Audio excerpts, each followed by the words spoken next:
खलीफा उमर बिन खिताब की जिंदगी की सबसे बड़ी कामयाबियों में से एक अब जानते हैं क्या थी? नूलाइन। वो थी फिरौनों के मुल्क मिस्र की फतह, जो इस जमाने की दुनिया का सबसे ताकतवर और अमीर तरीन खित्ता था। मुसलमानों ने जब मिस्र फतह किया तो पूरी खिलाफत में खुशी की लहर दौड़ गई, हर तरफ जश्न मनाया जा रहा था। नूलाइन। लेकिन ऐन इसी वक्त जब मुसलमान मिस्र को फतह कर रहे थे, बहुत दूर इस्लाम के अजीम सिपा सालार खालिद बिन वलीद अपनी जिंदगी के आखिरी लम्हात बिस्तर मर्ग पर गुजार रहे थे। नूलाइन।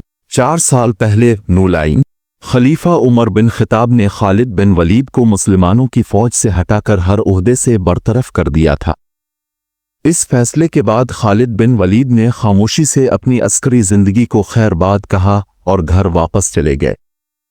लेकिन उन्होंने अपना वक्त ज़ाय नहीं किया, क्योंकि वो जानते थे कि पूरी जिंदगी उन्होंने इस्लाम के लिए तलवार उठाई है, अब मौका मिला है कि वो तलवार छोड़कर कुरान की तालीम हासिल करें। नूलाइन। लेकिन इनकी ये जिंदगी भी पुरसुकून ना रही, क्योंकि फौज से सुबकदोश होने के चंद साल बाद एक बड़ी बीमारी की वजह से उनके तकरीबन तमाम बेटे उनकी आंखों के सामने दुनिया से रुखसत हो गए। यानी जिंदगी के आखिरी हिस्से में उन्हें अपने जवान बेटों की मौत का गम सहना पड़ा। नूलाइन। आखिरी लम्हात। नूलाइन। जब खालिद बिन वलीद की जिंदगी के दिन पूरे होने वाले थे तो दूर दूर से लोग उनसे आखिरी मुलाकात के लिए आने लगे। उनके एक करीबी दोस्त ने जब उनसे मुलाकात की तो खालिद बिन वलीद ने अपना जख्मी जिस्म दिखाया और पूछा, नूलाइन, क्या तुम्हें मेरे जिस्म पर कोई ऐसी जगह नजर आती है जहां नेज़े या तलवार का जख्म ना हो? नूलाइन। दोस्त ने हैरान होकर कहा, आपका पूरा जिस्म जख्मों से भरा हुआ है। नूलाइन। ये सुनकर खालिद बिन वलीद ने अफसोस भरे लहजे में कहा, नूलाइन, मैं हर जंग में शहीद होने की तमन्ना रखता था। मैं अकेला अपने घोड़े के साथ हजारों की फौज में घुस जाया करता था, लेकिन फिर भी कोई मुझे मार ना सका, और आज मैं एक बीमार ऊंट की तरह बिस्तर पर मर रहा हूं। नूलाइन। इस पर उनके दोस्त ने कहा, नूलाइन, क्या आप नहीं जानते कि जब रसूल अल्लाह ने आपको सैफुल्लाह और अल्लाह की तलवार का लक़ब दिया था, तभी ये बात तय हो गई थी कि आपको कोई भी किसी भी जंग में नहीं तोड़ सकेगा। नूलाइन। ये सुनकर खालिद बिन वलीद के दिल को सुकून मिला। वो खामोशी से लेट गए और कुछ वक्त बाद इस दुनिया से रुखसत हो गए। नूलाइन। मदीना में गम व मातम। नूलाइन। जब खालिद बिन वलीद के इंतकाल की खबर मदीना पहुंची तो पूरी खिलाफत में यह खबर आग की तरह फैल गई। मदीना की हर गली से चीखों पुकार सुनाई देने लगी और वहां की ख्वातीन ज़ारो क़तार रोने लगे। नूलाइन। लेकिन मसला ये था कि हज़रत उमर ने पहले ही मदीना में ये हुक्म जारी कर रखा था कि चाहे कोई भी फौत हो, कोई भी बुलंद आवाज में ना रोए। लेकिन जब अल्लाह की तलवार खालिद बिन वलीद की वफात की खबर मिली तो सब इस हुक्म को भूल गए। नूलाइन। जब हज़रत उमर बिन खिताब ने रोने की आवाज़ें सुनी तो गुस्से में बाहर निकले और पूछा, नूलाइन, ये सब किसके लिए रो रहे हैं? जवाब आया कि ये सब आपके जनरल अल्लाह की तलवार खालिद बिन वलीद की वफात पर रो रहे हैं। नूलाइन। ये सुनकर हज़रत उमर खामोश हो गए और काफ़ी देर तक कुछ ना बोले। फिर उन्होंने पहली बार मदीना के लोगों को अपना हुक्म तोड़ने की इजाज़त दी और कहा, नूलाइन, अगर आज खालिद के लिए कोई रो रहा है तो उन्हें रोने दो। नूलाइन। कहा जाता है कि हज़रत उमर खुद भी रोए। नूलाइन। एक सादा जिंदगी और अजीम वर्सा। नूलाइन। हज़रत उमर को मालूम नहीं था कि खालिद बिन वलीद ने अपनी वफ़ात से पहले अपनी सारी जायदाद उनके हवाले करने का हुक्म दिया था ताकि वो खुद इसे तकसीम करें। लेकिन जब उनकी जायदाद का हिसाब लगाया गया तो सब हैरान रह गए कि इस्लाम के सबसे बड़े जनरल के पास सिर्फ चंद तलवारें, एक घोड़ा और कुछ मामूली चीज़ें थीं। नूलाइन। यानी खालिद बिन वलीद, जो रोमन और फारसी सल्तनतों को तोड़ने वाले, दमिश्क और यरूशलेम को फतह करने वाले और आमामा और रामह जैसी अजीम जंगें जीतने वाले थे, वो इस दुनिया से रुखसत होते वक्त सिर्फ एक सादा जिंदगी के आसार छोड़कर गए। नूलाइन। हज़रत उमर का खराज तहसीन। नूलाइन। हज़रत उमर खालिद बिन वलीद की वफ़ात के बाद सिर्फ 2 साल जिंदा रहे, लेकिन इन 2 सालों में वो कभी भी खालिद बिन वलीद को ना भूल सके। नूलाइन। यहाँ तक कि एक दिन अरब का सबसे बड़ा शायर हज़रत उमर के दरबार में हाजिर हुआ ताकि अपनी शायरी सुनाए, लेकिन हज़रत उमर ने तमाम चीज़ें छोड़कर शायर से सिर्फ एक ही मुतालबा किया, नूलाइन, मुझे मेरे जनरल खालिद बिन वलीद की बहादुरी पर अशार सुना। नूलाइन। शायर ने अपने पुरजोश कलाम में खालिद बिन वलीद की बहादुरी को बयान किया। जैसे ही शायर खामोश हुआ, हजरत उमर ने कहा, नूलाइन, तुम्हारे सारे अल्फाज मिलकर भी खालिद की बहादुरी का हक अदा नहीं कर सकते। नूलाइन, क्यों खालिद बिन वलीद को आज तक याद रखा जाता है?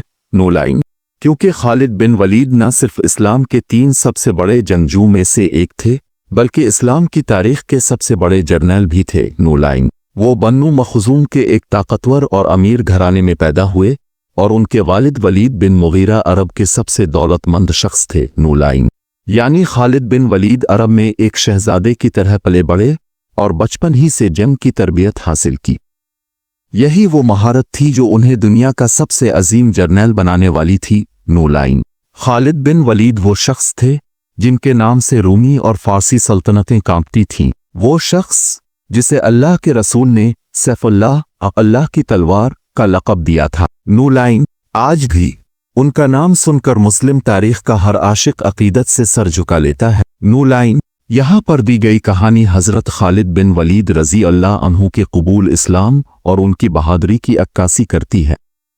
मैं इसे उर्दू में बेहतर तरीके से लिख रहा हूँ। नूलाइन, हज़रत खालिद बिन वलीद का कबूल इस्लाम। नूलाइन, मक्का में एक वक्त ऐसा भी आया जब हज़रत खालिद बिन वलीद, जो एक अजीम जंगजू और मुदब्बिर थे, मक्का के सरदारों के सामने कहने लगे, नूलाइन, जो कहना है कहो, मगर ये मुमकिन नहीं कि मोहम्मद जैसे दाना और सच्चे इंसान को जादूगर और झूठा कहा जाए। नूलाइन, ये अल्फाज सुनकर वहां मौजूद लोग हैरत ज़दा रह गए, क्योंकि सबसे पहले खुद हज़रत खालिद बिन वलीद के वालिद वलीद बिन मुगीरा ने रसूल अल्लाह को जादूगर कहा था, लेकिन आज उनके बेटे ने उनके कहे हुए अल्फाज को रद्द कर दिया। नूलाइन, आहिस्ता आहिस्ता हज़रत खालिद बिन वलीद इस्लाम की तरफ मुतवज्जे होने लगे।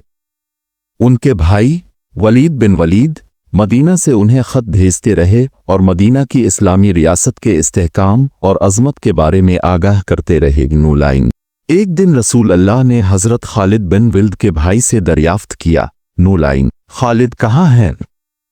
जैसे ज़हीन इंसान को अब तक इस्लाम कबूल कर लेना चाहिए था। नूलाइन, ये सुनते ही हज़रत वलीद बिन वलीद ने तेज़ी से अपने भाई को एक ख़त लिखा, नूलाइन, खालिद, अपनी आंखें खोलो, रसूल अल्लाह ने तुम्हारी तारीफ की है, अब मज़ीद ताख़ीर न करो और इस्लाम कबूल कर लो। नूलाइन, ये ख़त पढ़कर हज़रत खालिद बिन वलीद सोचने लगे कि उन्होंने जंग अल-फाहिद में मुसलमानों के ख़िलाफ़ सख्त रवैया अपनाया था, मगर उसके बावजूद नबी करम उन्हें माफ़ करके इस्लाम की दावत दे रहे हैं। नूलाइन, चुनांचे हज़रत खालिद बिन वलीद ने मदीना जाने का इरादा कर लिया।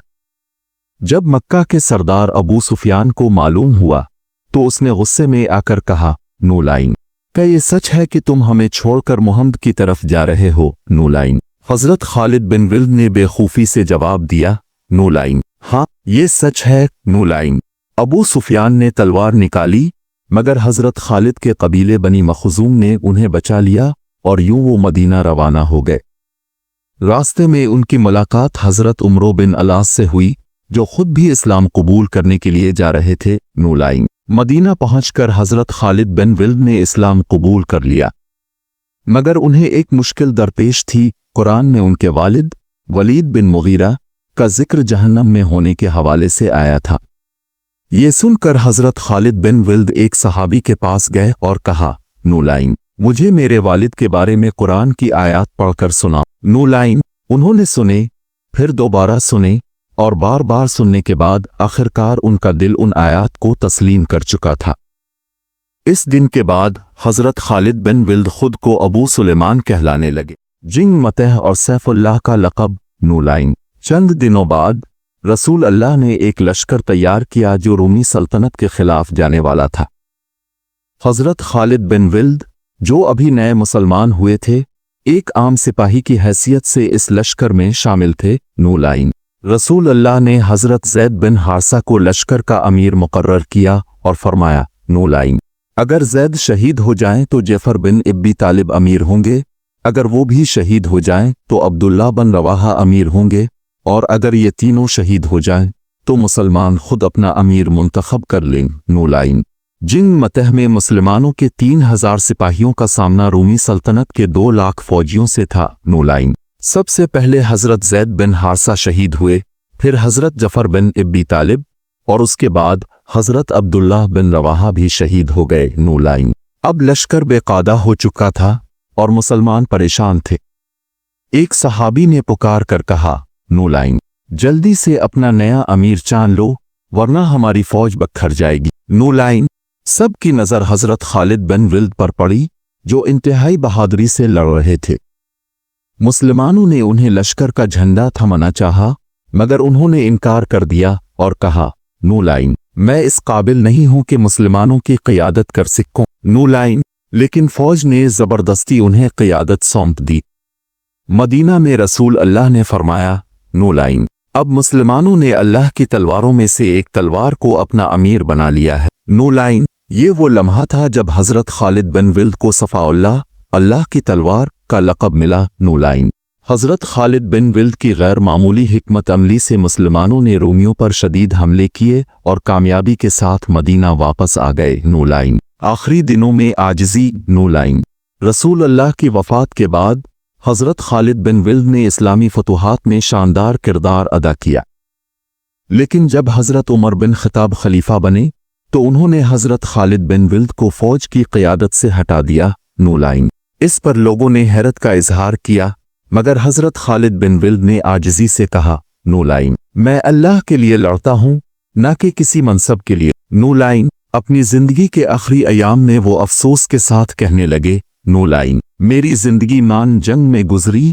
لیکن حیرت ہے کہ میں بستر پر مر رہا ہوں۔ نولائن حضرت خالد بن ولد کی عظمت کا اندازہ اس بات سے لگایا جا سکتا ہے کہ جب وہ دنیا سے رخصت ہوئے تو ان کے پاس ایک تلوار اور ایک گھوڑے کے سوا کچھ نہ تھا۔ نولائن اختتام۔ نولائن حضرت خالد بن ولد کی زندگی ہمیں بہادری، حکمت، عاجزی اور اسلام سے سچی محبت کا درس دیتی ہے۔ وہ واقعی اللہ کی تلوار تھے جنہوں نے دین اسلام کی سربلندی کے لیے اپنی زندگی وقف کر دی۔